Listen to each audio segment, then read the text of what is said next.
Best health insurance for international students in 2026. If you pick the wrong health insurance as an international student without knowing this, a single visit to a U.S. emergency room can leave you with a $5,000 medical bill, and most newcomers don't find out until it's too late. When you just arrived in the U.S., a medical emergency shouldn't force you to choose between your health and your life savings. In the next 8 minutes, I'll show you exactly how to find the best, most affordable health insurance that meets your university's strict rules step by step. If you found this helpful, subscribe. Every week I publish guides like this one, so you always know what to do next with your money in the U.S. Our goal here is to bring true financial peace to immigrants' lives, ensuring you never have to navigate these confusing systems completely alone. The Student Health Insurance Trap. Part 1. The Student Health Insurance Trap. Finding the best approved alternative. Part 2. Finding the best approved alternative. So, picture this. Right when you arrive in the U.S. as a student, you're immediately faced with a really confusing intersection of U.S. visa laws and hidden university requirements. Newly arrived F1 and J1 students often fall straight into the trap of overpaying for health insurance simply because they don't know they have other options.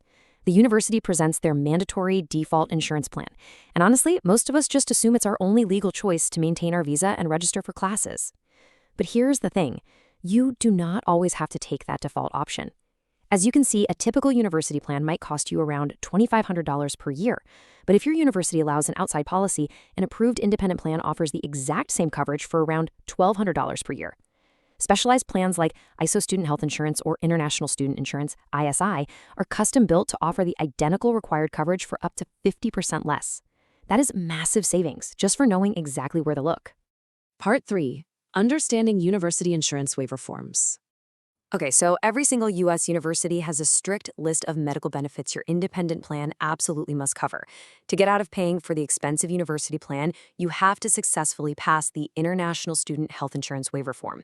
Think of this form as a test that your new insurance policy must pass to let you register for classes.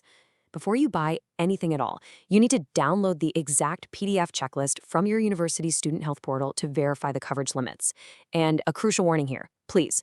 Do not buy cheap travel insurance.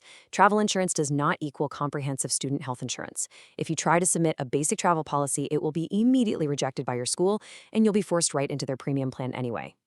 You know, one single term can completely ruin your waiver application. Your university is going to look for specific limits on things like the deductible, which is just the amount of money you must pay yourself before your insurance company starts paying for your medical bills. If your independent plan lacks the specific deductible limit requested on your school's checklist, the university will flat out reject it. Attention to detail here is literally everything. Part 4. Verifying strict visa coverage rules. Now, we have to look beyond just the university to the federal government.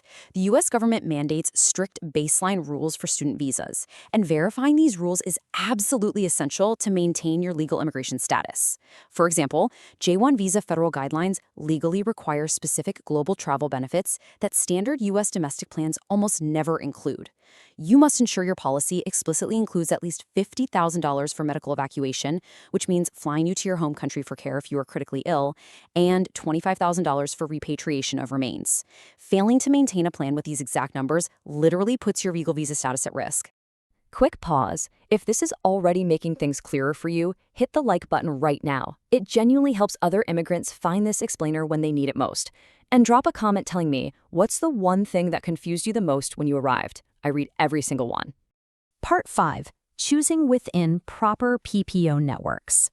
Once you know your requirements, how do you actually choose a plan? Well, the selection process really comes down to comparing that costly university plan against trusted, pre-mapped student networks like ISO Student Health Insurance and International Student Insurance, ISI. You can go straight to their websites, type in your university name, and they will show your plans custom-built to match your school's exact waiver form. But there is one vital check. You must ensure the plan uses a proper PPO network. A PPO network is a specific group of doctors and hospitals that have agreed to lower costs for the insurance company so you pay less. Choosing a provider with a widely accepted PPO network guarantees you get an insurance card that actually works when you walk into a clinic. If you make the mistake of going out of network, your claims simply won't be covered and you'll be paying entirely out of pocket.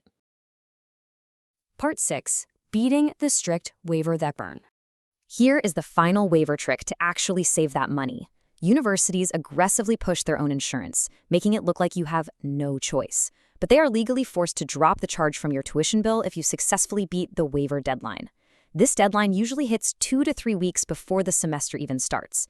Timing is everything here. If you miss this deadline by even 1 single minute, you are locked into paying the school's premium price for the entire semester with absolutely no exceptions. All right, let's summarize the exact action steps you need to take right now. Step 1, download the exact PDF checklist from your school. Step 2, use trusted provider websites to find custom-built plans that match those rules perfectly. And Step 3, submit the completed waiver form well before the deadline. If you follow these 3 simple steps, you can save over $2,000 per year while staying perfectly compliant with both your school and your visa. So I leave you with this question. Have you downloaded your university's waiver form yet? Seriously, don't wait until it's too late. I've left all the links to the trusted insurance providers and waiver guides we discussed today down in the description below. And to continue building your financial peace, check out our next explainer on how to get a U.S. credit card without an SSN. Go click on that next, and I'll see you there.